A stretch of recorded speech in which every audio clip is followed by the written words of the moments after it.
2021년 2월 7일 로뎀교회 주일 예배를 드리겠습니다. 사랑과 은혜가 풍성하신 아버지 하나님, 지난 한 주일 동안 주님의 자녀들을 지켜주시고 은혜를 베풀어 주셔서 감사합니다. 우리가 이렇게 안전한 곳에서 예배를 드릴 수 있다는 것조차 너무나 감사한 시간입니다. 감사한 마음 한가득 안고 주님께 온전한 예배를 드리길 소망하오니 죄인들이 바치는 예배를 기쁘게 받아 주옵소서. 예수님의 이름으로 기원하옵나이다. 아멘. 사도신경으로 우리의 신앙을 고백하겠습니다. 나는 전능하신 아버지 하나님, 천지의 창조주를 믿습니다. 나는 그의 유일하신 아들, 우리 주 예수 그리스도를 믿습니다. 그는 성령으로 잉태되어 동정녀 마리아에게서 나시고 본디오 빌라도에게 고난을 받아 십자가에 못 박혀 죽으시고 장서된 지 사흘 만에 죽은 자 가운데서 다시 살아나셨으며 하늘에 오르시어 전능하신 아버지 하나님 우편에 앉아 계시다가 거기로부터 살아있는 자와 죽은 자를 심판하러 오십니다. 나는 성령을 믿으며 거룩한 공교회와 성도의 교제와 죄를 용서받는 것과 몸의 부활과 영생을 믿습니다. 아멘. 찬송가 27장입니다.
한 주간 동안 하나님과 나만 아는 죄를 고백하며 침묵으로 참회의 기도를 드리겠습니다.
다 함께 공동기도를 드리겠습니다. 사랑과 은혜가 충만하신 아버지 하나님, 따뜻한 은총으로 우리를 용서하신 주님을 찬양합니다. 주님께서는 언제나 우리가 생각지도 못한 순간순간마다 구원의 손길을 펴서 인도해 주셨습니다. 그러나 우리는 주님의 은혜를 잊고 살았습니다. 용서받은 죄인이건만 다른 이를 용서하지 못했습니다. 멸망받아야 할 죄인이건만 아직 구원받지 못한 자들을 멸시했습니다. 죄인들을 혐오하며 높은 자리에 앉아 찬사를 듣기 원했던 바리새인과 같던 우리를 용서하여 주옵소서. 이제 주님의 은혜를 기억하며 살겠습니다. 남을 향하던 정죄의 눈을 내 영혼으로 돌리겠습니다. 죄인을 향하던 삿대질을 나 자신을 향해 먼저 하겠습니다. 사람의 계획과 의지로 무언가를 이룩하려 했던 바벨탑의 교만을 기억하고 우리가 주님을 떠나선 아무것도 할 수 없는 무력한 자들임을 고백합니다. 주님의 강한 손으로 우리를 구원하시어 전염병과 고통으로부터 우리를 건져 주옵소서. 온 피조 세계가 주님의 구원을 갈망하오니 속히 손을 펴사 우리를 구해 주옵소서. 주님의 은총과 자비를 구하며 주님께서 가르쳐 주신 기도를 드리오니 하늘에 계신 우리 아버지, 아버지의 이름을 거룩하게 하시며 아버지의 나라가 오게 하시며 아버지의 뜻이 하늘에서와 같이 땅에서도 이루어지게 하소서. 오늘 우리에게 일용할 양식을 주시고 우리가 우리에게 잘못한 사람을 용서하여 준 것 같이 우리 죄를 용서하여 주시고 우리를 시험에 빠지지 않게 하시고 악에서 구하소서. 나라와 권능과 영광이 영원히 아버지의 것입니다. 아멘. 사죄의 선언입니다. 전에는 우리도 다 그 가운데서 우리 육체의 욕심을 따라 지내며 육체와 마음에 원하는 것을 하여 다른 이들과 같이 본질상 진노의 자녀이었더니 긍휼이 풍성하신 하나님이 우리를 사랑하신 그 큰 사랑을 인하여 허물로 죽은 우리를 그리스도와 함께 살리셨고 너희는 은혜로 구원을 받은 것이라. 아멘. 우리를 살리신 주님께서는 우리가 남들을 살리길 원하십니다. 미움과 증오가 가득한 세상 속에서 사랑과 용서, 긍휼과 자비의 삶을 살기 원하십니다. 주님의 은혜로 값없이 구원받았으니 그 구원 은총을 기억하며 모든 사람을 나보다 낮게 여기고 감싸주는 주님의 손이 되어 주십시오. 그것이 용서받은 자들의 마땅한 일입니다. 교독문 79번을 함께 교독하시겠습니다.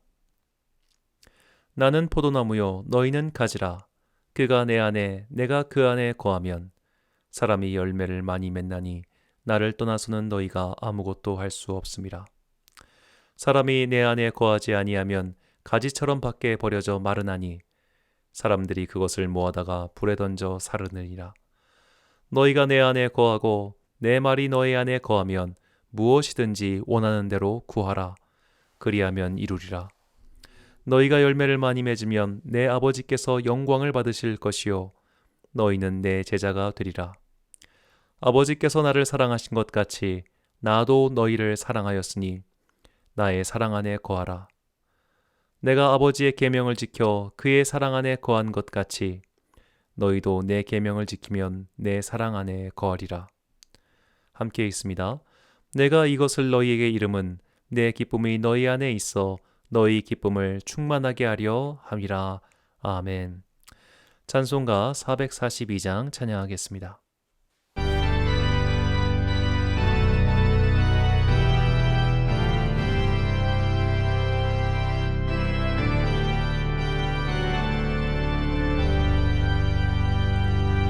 저 장빛 꽃 위에 있을 아직 맺혀 있는 그때에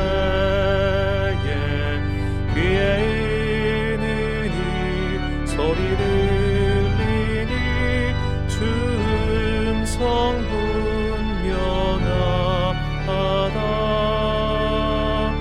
주님 나와 동행을 하면서 나를 친구 삼으셨네. 우리 서로 받은 그 기쁨을 알 사람이 없도다. 그 청한 주의 음성 우는 새도 잠잠케 하다. 내게 들리던 주의 음성이 늘 귀에 쟁쟁하다. 주님 나와 동행을 하면서 나를 친구 삼으셨네. 우리 서로 받은 그 기쁨은 알 사람이 없도다. 밤 깊도록 동산 안에 주와 함께 있으려 하나. 괴로운 세상에 할 일 많아서 날 가라 명하신다. 주님 나와 동행을 하면서 나를 친구 삼으셨네. 우리 서로 받은 그 기쁨을 알 사람이 없도다.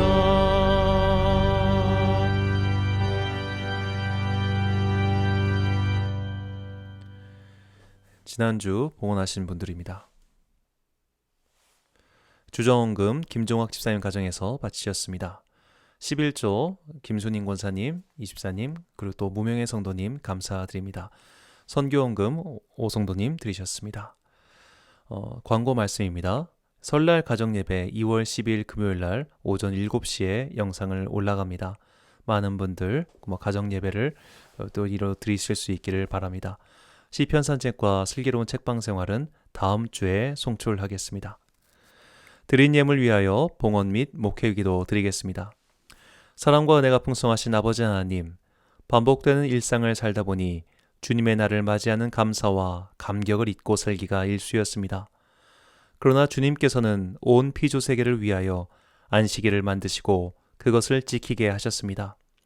주님께서 우리의 영혼이 돌아갈 집을 마련해 두셨습니다.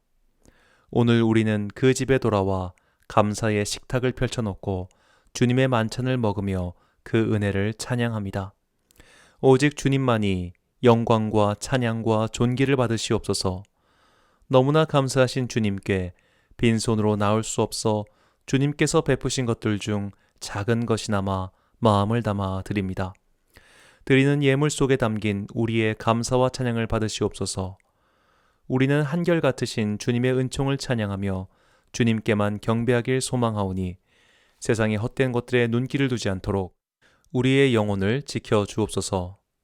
이제 온 민족의 명절인 구정 성날이 다가옵니다. 코로나 때문에 온 가족이 함께 모일 수는 없지만 서로의 안부를 묻고 기도하며 예배하는 우리들의 가정이 되게 하옵소서. 이제 주님의 말씀을 듣습니다.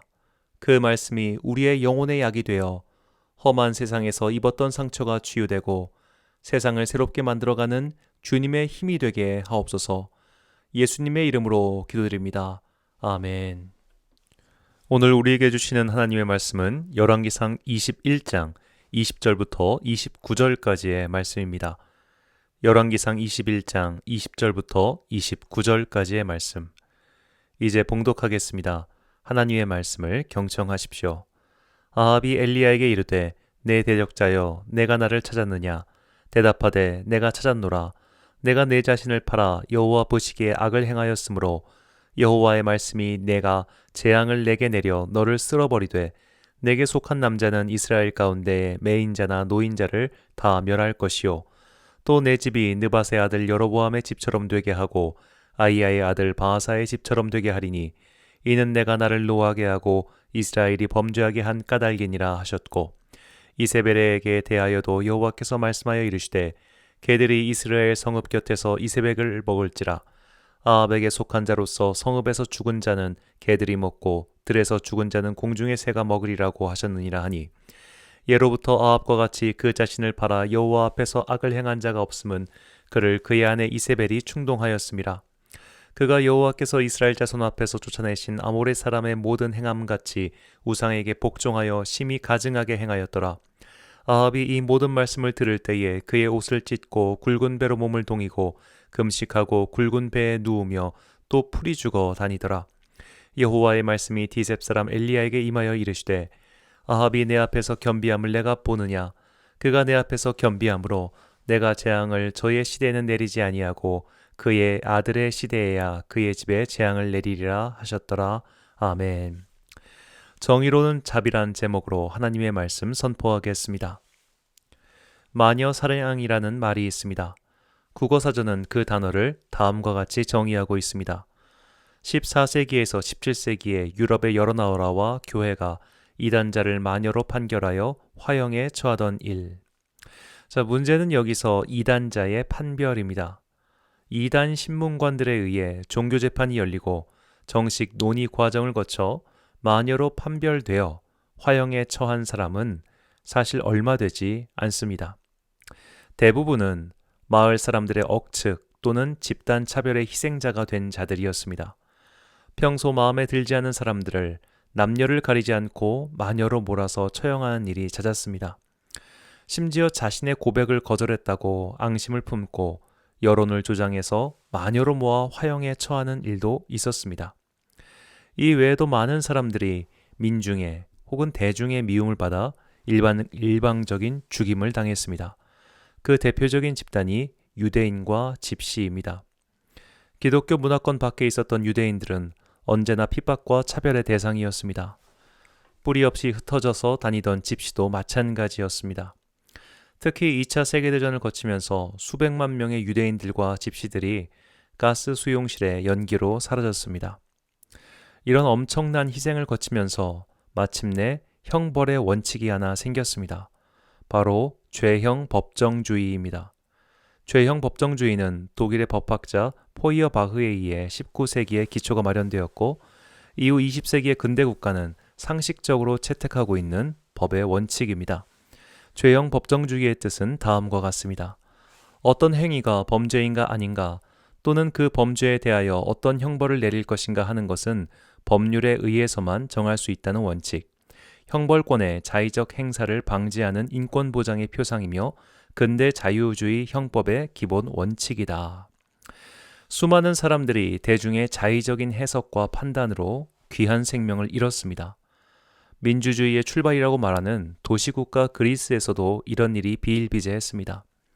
대중의 입맛대로 처벌했던 대표적인 법률이 도편 추방제입니다. 많은 사람들이 쟤 싫어, 쟤는 나라를 떠나야 돼라고 하며 무기병 투표를 하면 나라 밖으로 쫓겨나는 제도였습니다. 이것은 훗날 도시국가 그리스가 엄청난 혼란을 맞이하여 결국 패망하게 만든 1등 공신이나 다름없었습니다. 근대 국가가 채택한 죄형 법정주의는 이처럼 오랜 세월 동안 수많은 시행착오를 거치면서 생겨난 원칙입니다. 죄형 법정주의와 함께 태어난 또 다른 법의 원칙은 불소급의 원칙입니다. 법률은 제정 이전에 발생한 사실에 대하여 소급해서 적용하지 아니한다는 원칙입니다. 즉 어떤 사람이 A란 행동을 했는데 이 행동이 형법상 명시가 되어 있지 않으면 죄가 아니다. 이것이 죄형 법정주의라면 이미 일어난 행동에 대해서 법을 만들었다고 해서 과거에 일어난 사건을 심판할 수 없다는 겁니다. 이 두 가지 죄형 법정주의와 불소급의 원칙 등은 결국 형벌권의 제한을 목표로 하고 있습니다. 국가라는 막강한 권력이 개인의 자유와 인권을 함부로 다루지 못하도록 법으로서 제한을 두고 있는 것입니다. 함부로 형벌권을 남용할 경우, 대중의 입맛대로 심판할 경우, 권력자의 뜻대로 누군가를 찬탈할 경우 그 손해는 돌이킬 수 없기 때문입니다. 2000년 8월 전북 익산 약촌 오거리에서 살인사건이 발생했습니다. 당시 범인으로 지목된 최 씨는 경찰의 강압수사에 의해 거짓 자백을 했고 징역 10년형을 확정받았습니다. 이후 최 씨는 재심을 청구했고 2016년 마침내 무죄를 선고받았습니다. 그리고 올해 1월 13일 법원은 국가가 10년간 억울한 옥살이를 한 최 씨에게 13억 원을 배상하라고 판결을 내렸습니다. 이처럼 형벌권의 사용에 있어 착오가 있거나 또는 여러 가지 사회의 구조가 개입되면 돌이킬 수 없는 일이 벌어지기 때문에 형벌은 법에 의해 엄격히 제한받아야 하며 그 사용은 매우 신중해야 한다는 것이 20세기 이후 근대 국가의 형법 원칙입니다. 자, 그러다 보니 대중들이 참 힘들어합니다. 대중들은 시원한 사이다를 원하지 뜨끈미지근한 차를 좋아하지 않습니다. 나쁜 놈들은 빨리 잡아서 즉결 처분해야지 1심하고 2심하고 대법원까지 2년 가까이 걸려서 판결 나는 걸 싫어합니다. 나쁜 놈은 즉각 사형을 시키고 또는 평생 교도소에 있어야 됩니다. 교도소에서 심지어 그들이 세금으로 밥 먹으며 사는 것조차 싫어합니다. 그래서 대중들은 법보다 주먹을 쓰는 것을 좋아하죠. 그런 것에 쾌감을 느낍니다. 이 공공의 적이라는 영화가 있습니다. 극 중에 등장하는 강철중 형사는 말보다는 주먹이 먼저 나가는 열렬 형사입니다. 그가 악인을 붙잡은 뒤 열심히 때리는 장면을 보면서 대중들은 열광합니다.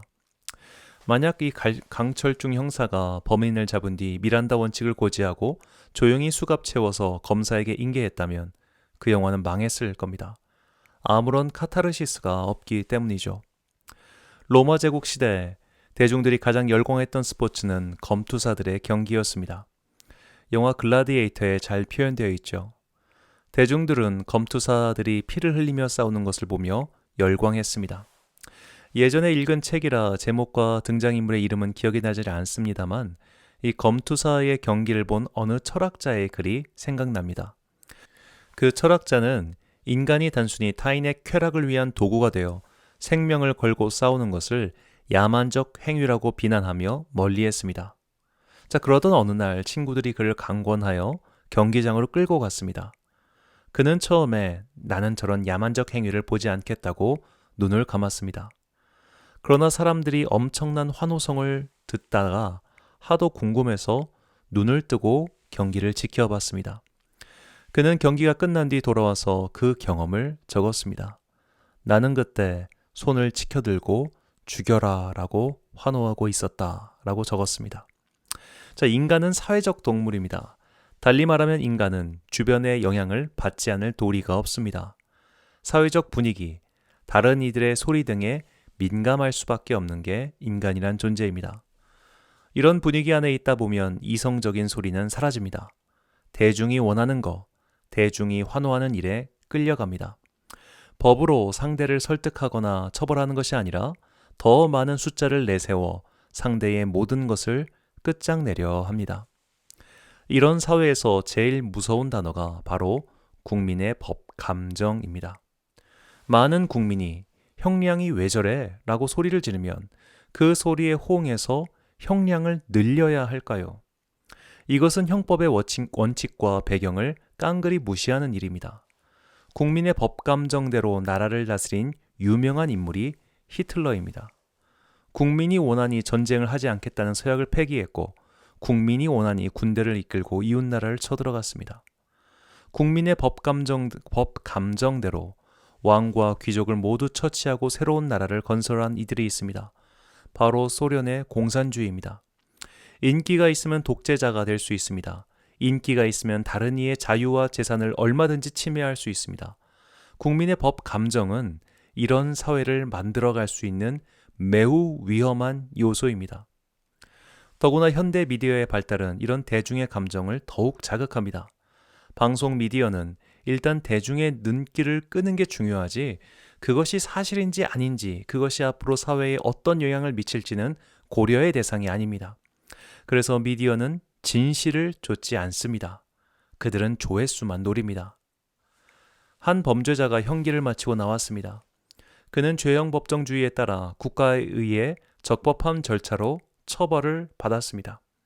자, 그런데도 그의 처벌이 부족하다며 왜 저런 이가 돌아다녀야 하냐며 사회적 난리가 났습니다. 그의 집 주변에 CCTV를 설치하고 담당 공무원까지 배정했습니다. 한 양부모가 입양 자녀를 살해했습니다. 방송 매체는 난리가 나서 취재하고 그들의 신상을 털고 법정 앞에까지 가서 소란을 피웠습니다. 울며 불며 난리가 났습니다.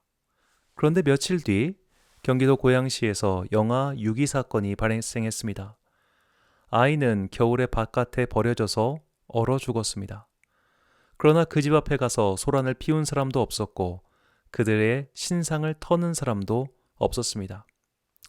예나 지금이나 대중의 속성은 똑같습니다. 그들은 용서보다는 처벌을 원합니다. 자비를 구하기보다 시원하게 피 흘리는 것에 환호성을 지릅니다. 그래서 21세기가 돼도 한쪽이 집권을 하면 다른 쪽을 짓밟으려 하는 유혹이 다가옵니다. 자신들의 지지층이 다른 쪽의 박멸을 원하기 때문입니다. 이렇게 해서 엄청난 유혈 사태를 일으킨 것이 프랑스 대혁명 이후의 혼란기였습니다. 프랑스의 국왕 일가를 붙잡은 뒤 집권한 로베스피에르 일파는 왕정파와 귀족파를 철저히 단두대의 이슬로 사라지게 만들었습니다. 이것을 로베스피에르의 공포 정치라고 부릅니다.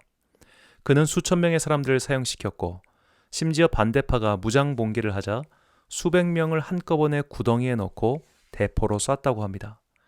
그렇게 단번에 25만 명을 죽이기도 했습니다. 그러나 민중은 환호했습니다. 자신들의 대의를 거스르는 자들은 모두 죽어야 한다고 외쳤습니다. 정작 로베스피에르 일당이 망하게 된 것은 대중이 이러면 안 되지 라고 정신 차리고 쟤네들한테 나라를 맡기면 안 되겠다라고 생각해서가 아닙니다. 그들이 망한 건 물가 상승 때문입니다. 얘네가 사회적 갈등을 부추기고 반대파를 온통 처형하는 탓에 나라 경제가 엉망이 되었고 물가가 폭등하자 대중들은 증오의 화살을 로베스피에르 같은 집권당 탓으로 돌렸고 그렇게 대중의 환호에서 대중의 증오를 받으며 그들은 몰락했습니다. 이것이 대중의 감정대로 만사가 진행될 때 나오는 무서운 역사입니다. 이런 역사적 경험이 있었기 때문에 근대 국가는 형벌권의 남용을 엄격히 제한하게 된 것입니다. 자, 이렇게 제한하다 보니까 사이다가 사라졌습니다. 시원함과 쾌감이 사라졌습니다. 그래서 이제 대중들은 내가 심판자가 돼야겠다라고 생각하며 스마트폰을 들고 대중의 관심을 받는 곳을 가서 난동을 부리게 되었습니다. 용서라는 잔잔함은 사라지고 증오와 멸시, 처벌과 난동이라는 피가 흐르는 세상이 되어버렸습니다. 감정과 폭력이 결합되어 이성과 용서가 상실된 이 시대에 오늘 하나님께서 보여주신 이야기는 가려진 우리의 눈을 새롭게 뜨게 만듭니다. 북이스라엘의 아합 왕은 참 나쁜 왕이었습니다. 그의 첫 번째 잘못은 이세벨을 통해서 들어온 바알과 아세라 신앙을 민중에 널리 퍼뜨린 죄였습니다. 이 정책은 대중들에게는 별다른 반감을 일으키지 않았지만 하나님을 믿는 사람들에게는 경기를 일으키는 일이었습니다. 최악 중에 최악이었습니다. 그런 왕이 아합 왕입니다. 아합 왕의 두 번째 잘못은 생활 밀착형 범죄였습니다. 아합의 궁 근처에 나봇이라는 사람의 포도원이 있었습니다. 아합 왕은 그 땅이 탐났습니다. 그래서 나봇에게 그 땅을 팔라고 권합니다. 그러나 나봇은 이 땅은 조상대대로 받은 유산이기 때문에 팔 수 없다고 거절합니다. 열왕기상 21장 4절 말씀입니다. 이스라엘 사람 나봇이 아합에게 대답하여 이르기를 내 조상의 유산을 왕께 줄 수 없다 하므로 아합이 근심하고 답답하여 왕궁으로 돌아와 침상에 누워 얼굴을 돌리고 식사를 아니하니. 자, 이렇게 아합 왕이 끙끙 앓고 있으니 아내인 이세벨이 찾아와서 당신 왜 그래? 라고 묻습니다. 여차여차한 일이 있었다고 하니 이세벨이 여보 걱정 말아요. 내가 처리할게요 라고 합니다. 이때 이세벨이 한 일이 정말 소름 끼칩니다. 세번역 성경으로 이 내용을 읽어보겠습니다. 열왕기상 21장 8절부터 10절입니다. 그런 다음에 이세벨은 아합의 이름으로 편지를 써서 옥쇄로 임봉하고 그 편지를 나봇이 살고 있는 성읍의 원로들과 귀족들에게 보냈다. 그는 편지에 이렇게 썼다. 금식을 선포하고 나봇을 백성 가운데 높이 앉게 하시오. 그리고 건달 두 사람을 그와 마주 앉게 하고 나봇이 하나님과 임금님을 저주하였다고 증언하게 한 뒤에 그를 끌고 나가서 돌로 쳐서 죽이시오. 이세벨이 쓴 방법이 바로 대중선동입니다. 일단 높은 곳에 올려놓고 백성들의 질투를 받게 한 뒤 더구나 금식까지 해서 괴롭게 만든 다음에 억울한 누명을 씌워서 대중의 손으로 쳐 죽인 겁니다. 앞서 계속 말씀드렸던 대중의 감정을 이용한 정치인이 이세벨입니다. 이렇게 해서 아합 왕은 그렇게도 원하던 나봇의 포도원을 돈 한 푼 사용하지 않고 손에 쥐게 되었습니다. 그렇게 룰루랄루 하면서 즐거워하고 있던 아합 왕에게 하나님께서 심판하시겠다는 말씀이 도착합니다. 열왕기상 21장 19절입니다. 너는 그에게 다음과 같이 전하여라. 나 주가 말한다. 내가 살인을 하고 또 재산을 빼앗기까지 하였느냐? 나 주가 말한다. 개들의 나봇의 피를 핥는 바로 그곳에서 그 개들이 내 피도 핥을 것이다. 아합 왕은 신앙의 악을 방치했습니다. 그는 엘리야를 통해 여러 가지 기적을 봤습니다.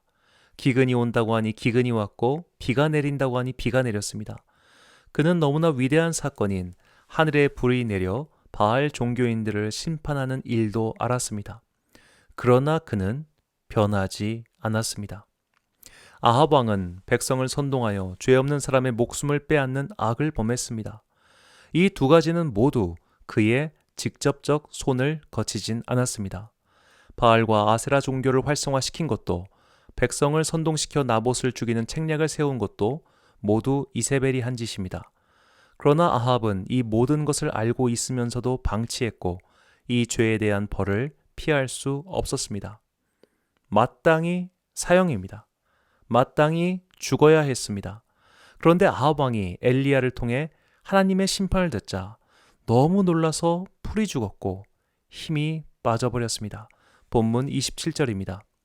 아합은 이 말을 듣고는 자기 옷을 찢고 맨몸에 굵은 베옷을 걸치고 금식하였으며 누울 때에도 굵은 베옷을 입은 채로 눕고 또 일어나서 거닐 때에도 슬픈 표정으로 힘없이 걸었다.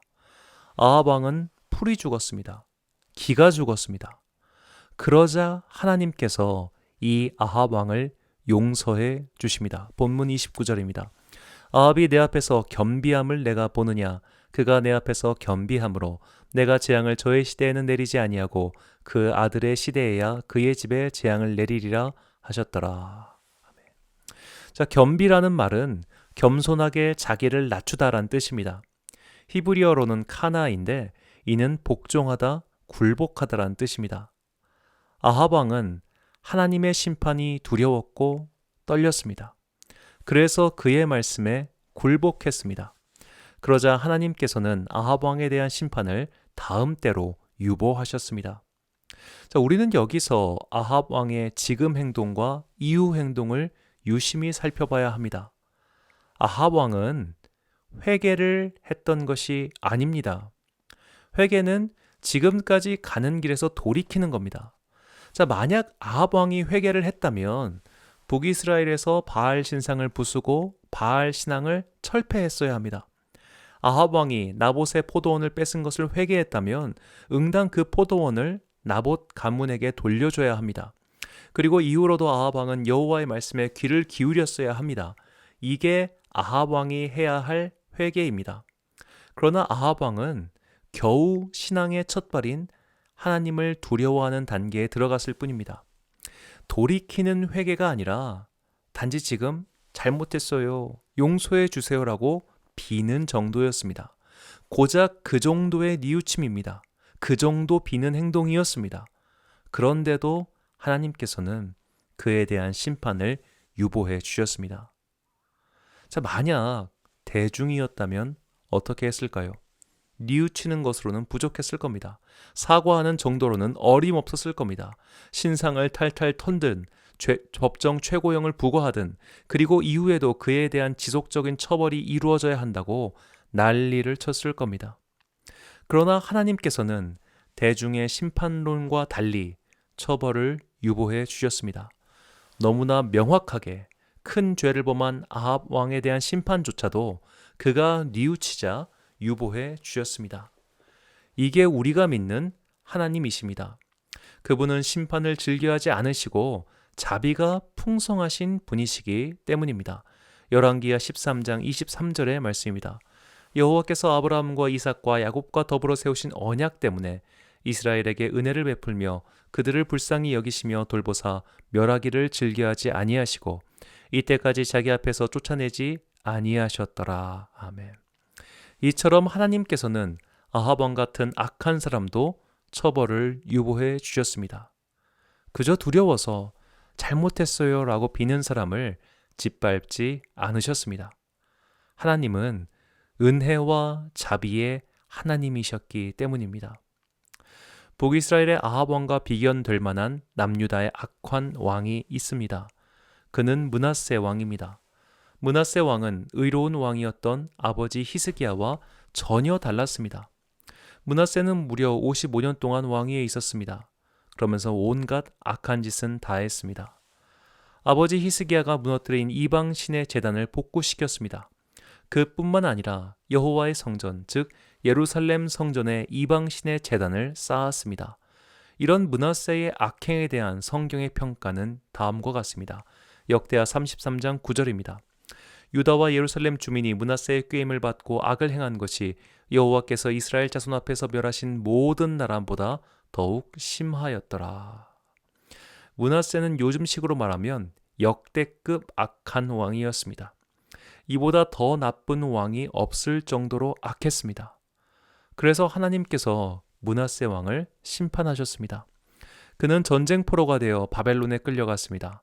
타국의 전쟁포로가 되었을 때 므낫세는 그 처참한 상황에서 하나님께 기도했습니다. 역대하 33장 12절과 13절 말씀입니다. 그가 환난을 당하여 그의 하나님 여호와께 간구하고 그의 조상들의 하나님 앞에 크게 겸손하여 기도하였으므로 하나님이 그의 기도를 받으시며 그의 간구를 들으시사 그가 예루살렘에 돌아와서 다시 왕위에 앉게 하시매 므낫세가 그제서야 여호와께서 하나님이신 줄 알았더라. 아멘. 여기서 12절에 겸손하여라고 번역한 히브리어 단어도 오늘 본문 29절에서 번역한 겸비와 같은 단어인 카나입니다. 자, 하나님께서 악한 아합 왕을 용서해 주셨습니다. 하나님께서는 더 악한 므낫세도 용서해 주셨습니다. 이것이 오늘 우리에게 주시는 하나님의 메시지입니다. 대중은 자비가 없고 용서가 없습니다. 대중은 사과를 받아들이지 않으며 처벌만을 원합니다. 시원한 사이다를 원합니다. 피를 흘리며 악한 이들이 패망하는 꼴을 봐야겠다고 이를 갑니다. 그러나 하나님께서는 그러지 않으십니다. 하나님께서는 잘못을 뉘우치는 사람을 마냥 벌하지만 않으십니다. 그가 무릎을 꿇고 하나님 앞에서 고개를 푹 숙인 채 잘못했어요 라고 말하면 들었던 회초리를 내려놓는 분이십니다. 왜 그럴까요? 그분이 참 부모이시기 때문입니다. 자녀가 잘못했다고 부모 앞에 무릎 꿇고 비는데 거기에다 매를 더한다면 부모다운 행동이라고 볼 수 없습니다. 하나님께서는 아합과 므낫세의 회개를 보고 용서하신 게 아닙니다. 그들이 당장 눈앞에 닥친 환난을 면하기 위해 하나님 앞에 무릎 꿇는 것, 하나님께 복종한 것, 그것만 보시고도 용서해 주신 것입니다. 정의와 어울리는 단어는 심판입니다. 정의 사회의 구현이라는 구호를 외치는 자들은 한결같이 심판을 내세웁니다. 이것이 사람의 마음입니다. 심판이 제대로 이루어져야 정의가 이루어졌다고 생각합니다. 그러나 하나님의 정의는 다릅니다. 하나님께서는 심판으로 정의를 이루시지 않고 은혜와 자비로 정의를 이루십니다. 용서와 긍휼로 정의를 구현하십니다. 이는 사람들이 볼 때 이해가 되지 않습니다. 우리는 하나님의 정의를 이해하지 못하는 사람의 반응을 예수님의 말씀에서 찾을 수 있습니다. 나쁜 둘째 아들이 있었습니다. 그는 아버지의 유산을 당겨받았습니다. 그리고 그 유산을 모두 탕진했습니다. 둘째 아들은 이제 갈 곳이 없어 아버지 앞에 무릎 꿇고 뉘우칩니다. 그러자 아버지는 둘째 아들을 용서해주고 잔치를 베풀어줍니다. 그러자 첫째 아들이 항변합니다. 이게 무슨 정의냐고 말이죠. 누가복음 15장 25절부터 28절 상반절 말씀입니다. 맏아들은 밭에 있다가 돌아와 집에 가까이 왔을 때에 풍악과 춤추는 소리를 듣고 한 종을 불러 이 무슨 일인가 물은데 대답하되 당신의 동생이 돌아왔음에 당신의 아버지가 건강한 그를 다시 맞아들이게 됨으로 인하여 살진 송아지를 잡았나이다 하니 그가 노하여 들어가고자 하지 아니하거늘. 자, 우리는 이런 것에 분노합니다. 화가 납니다. 회초리를 들고 때리고 처벌을 계속 가해야 하는데, 그런 시원한 사이다 같은 심판이 이루어져야 하는데, 정작 하늘의 아버지이신 하나님은 은혜로 심판합니다. 자비로 심판합니다. 용서로 심판합니다. 아버지가 하는 정의의 행동을 첫째 아들은 이해하지 못합니다. 이것이 우리의 모습 아닐까요? 죄인을 용서하시는 하나님을 아무리 말해도 정작 내 생활에서 만나는 죄인들이 돌을 맞으며 피를 흘리길 바라는 대중들의 습성이 혹시 내 안에도 분명히 있지 않습니까? 용서가 없어진 세상입니다. 자비가 사라진 세상입니다. 잘못을 인정하고 사과해도 처벌을 원하는 사람들이 득실득실합니다. 더한 심판이 있어야 한다고 소리치는 세상입니다. 피가 흐르는 검투사들 앞에서 죽여라라고 엄지손가락을 아래로 향하는 로마의 군중들과 다를 것이 하나도 없습니다. 그러나 하나님은 죽이지 않으십니다. 하나님은 용서로 심판하십니다. 자비로 정의를 이루십니다. 이것이 우리 마음에 들지 않고 이해가 되지 않아도 그것이 하나님의 정의 구현 방법입니다. 이사야서 55장 7절과 8절 말씀입니다. 악인은 그의 길을, 불의한 자는 그의 생각을 버리고 여호와께로 돌아오라. 그리하면 그가 긍휼히 여기시리라. 우리 하나님께로 돌아오라. 그가 너그럽게 용서하시리라. 이는 내 생각이 너희의 생각과 다르며 내 길은 너희의 길과 다름이니라. 여호와의 말씀이니라. 아멘. 사랑하는 로뎀교회 성도 여러분, 그리고 이 예배를 함께 드리시는 귀한 주님의 자녀 여러분, 하나님의 정의 구현은 심판이 아니라 용서와 자비로 이루어짐을 잊지 마십시오. 그분은 은혜로 심판하십니다. 용서와 자비로 정의를 이루십니다. 죄를 범해 붙잡힌 여인을 두고 사람들이 다 돌을 던지며 죽여야 한다고 소리쳤을 때 예수님께서는 그녀를 정죄하지 않으셨던 것을 기억하십시오. 하나님께서 용서와 자비로 정의를 이루신다면 주님의 손과 발이 되어야 할 우리 또한 용서와 자비의 삶을 살아야 하지 않겠습니까? 증오와 분노의 세상입니다. 이를 갈며 저들을 죽여야 한다고 소리치는 세상입니다. 향방 없는 분노의 손가락질이 세상을 다스리고 있으며 사회의 지도자들은 그 손가락이 향하는 곳에 같이 돌을 던지려 하고 있습니다. 용서와 자비, 긍휼을 언급하면 비겁한 자로 취급하며 상대도 하지 않으려 합니다. 정의의 심판만이 유일한 해결책인 양 말하며 다닙니다. 그러나 우리가 믿는 하나님은 참 부모이십니다. 무릎 꿇고 잘못했다고 용서를 구하는 자녀를 회초리로 다스리지 않으시고 그를 끌어안고 다시 옷을 입혀주시는 분이십니다. 하나님의 정의는 용서와 자비에 있다는 것을 잊지 마십시오. 그리고 주님께서 그 용서와 자비로 가장 먼저 나를 받아주셨다는 것을 잊지 마십시오. 그때 우리는 세상의 광기에 휩쓸리지 않고 피를 흘리며 죽이라고 외치는 사이다 같은 정의가 아니라 봄바람처럼 따뜻하게 감싸주시는 자비의 정의를 이루게 될 것입니다. 기도하겠습니다. 사랑과 은혜가 충만하신 아버지 하나님, 대중들은 예나 지금이나 사이다 같은 정의의 심판을 좋아합니다. 그들은 피 흘리기를 좋아합니다. 그들은 자신의 죄에는 관대하나 남의 과오는 집요하게 파고들어 심판을 이루려고 합니다. 스스로가 정의라고 생각하며 그 정의를 구현하려고 합니다. 주님을 믿는 우리들도 그런 심판의 세태에 굴복할 때가 많았습니다. 내가 죄인이라는 것과 그 죄에서 구원하신 주님의 은혜를 잊어버린 채 남을 향해 손가락질을 하며 분노의 삿대질을 했던 우리의 잘못을 용서해 주십시오. 주님께서는 악한 왕 아합도 더 악한 므낫세도 그들이 주님 앞에 무릎 꿇었을 때 자비를 베풀어 주셨습니다. 우리는 마치 의로운 척하는 첫째 아들처럼 행동했습니다. 하나님의 용서와 자비를 이해하지 못하고 마땅히 심판이 이루어져야 한다고 소리쳤습니다. 우리의 편협함을 용서해 주십시오. 하나님의 정의가 용서와 자비로 구현된다는 것을 깨우쳐 주시니 감사합니다. 이제 우리도 주님의 손과 발이 되어 용서와 자비의 사람, 긍휼과 은혜의 사람이 되게 하옵소서. 죄인 중에 괴수였던 우리를 구원하시기 위해 십자가에 달리신 예수님을 생각하며 하나님의 용서와 자비를 구현하는 도구가 되게 하옵소서. 우리를 통하여 주님의 정의가 이 세상에 이루어지길 소망하오며 예수님의 이름으로 기도드립니다. 아멘. 다 함께 찬송가 391장 찬양하겠습니다.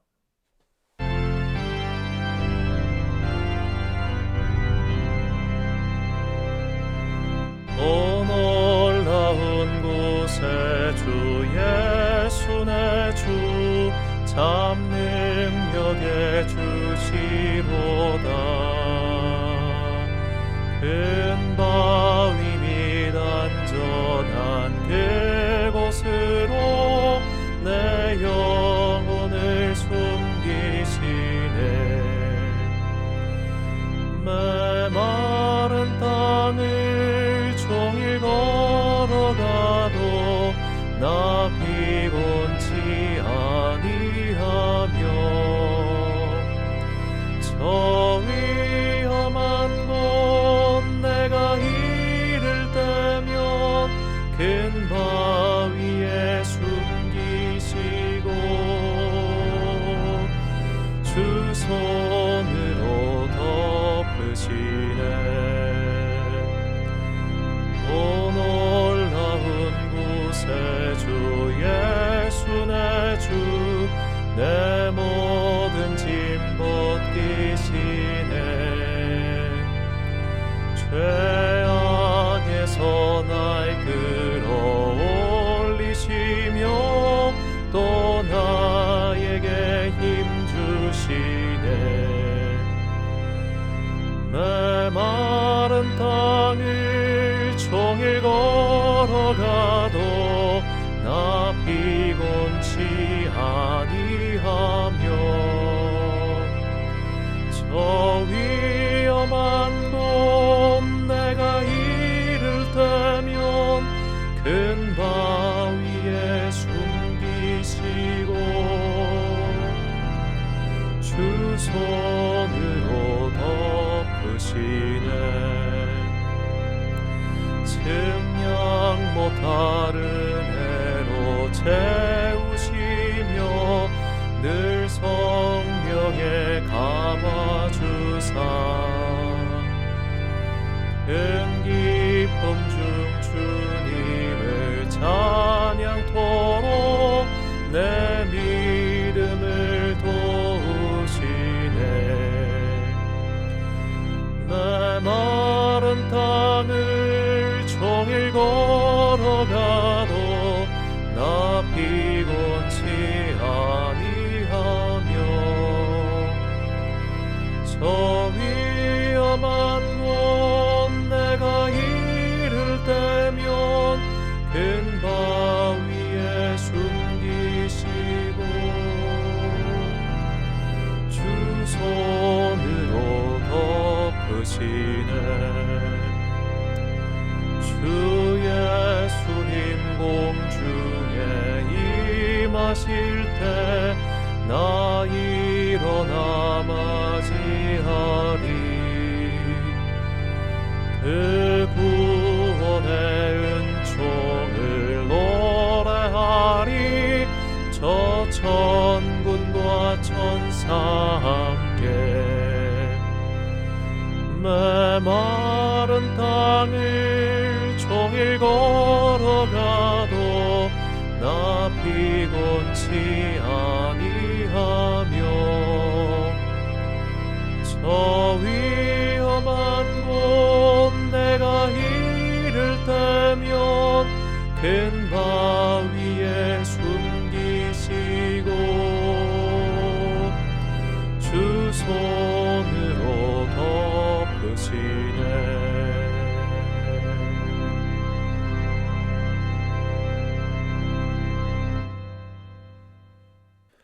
파송의 말씀입니다. 세상은 심판과 형벌을 정의 구현이라고 생각합니다. 그러나 하나님의 정의 구현 방법은 사랑과 자비, 용서와 긍휼입니다. 세상은 감히 상상할 수 없는 방법으로 하나님께서는 정의를 이루고 계십니다. 우리 모두는 그 정의로 인해 구원받은 자들입니다. 이제 주님의 정의 구현의 도구가 됩시다. 사랑하고 용서하고 자비를 베풀며 포용해 주십시오. 이것이 주님의 정의를 위하여 부름받은 우리의 마땅한 사명입니다. 축도로 예배를 마치겠습니다. 지금은 우리 주 예수 그리스도의 은혜와 하나님 아버지의 크신 사랑과 성령님의 교통하심이 이제부터 사랑과 자비, 용서와 긍휼로 이 세상의 정의를 이루리라 다짐하는 귀한 주님의 자녀들 머리머리 위에 지금부터 영원까지 함께 하시기를 간절히 축원하옵나이다. 아멘.